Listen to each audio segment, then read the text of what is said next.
ধন্যবাদ শিল্পীদেরকে।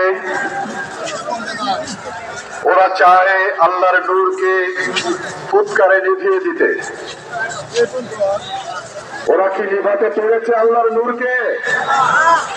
ইনশাআল্লাহ ওরা যতই আমাদেরকে নিভিয়ে দিতে চাবে, তার চেয়ে শতগুণ জেগে গভীর সঙ্গে ইসলামের আন্দোলন সামনের দিকে এগিয়ে যাবে ইনশাআল্লাহ।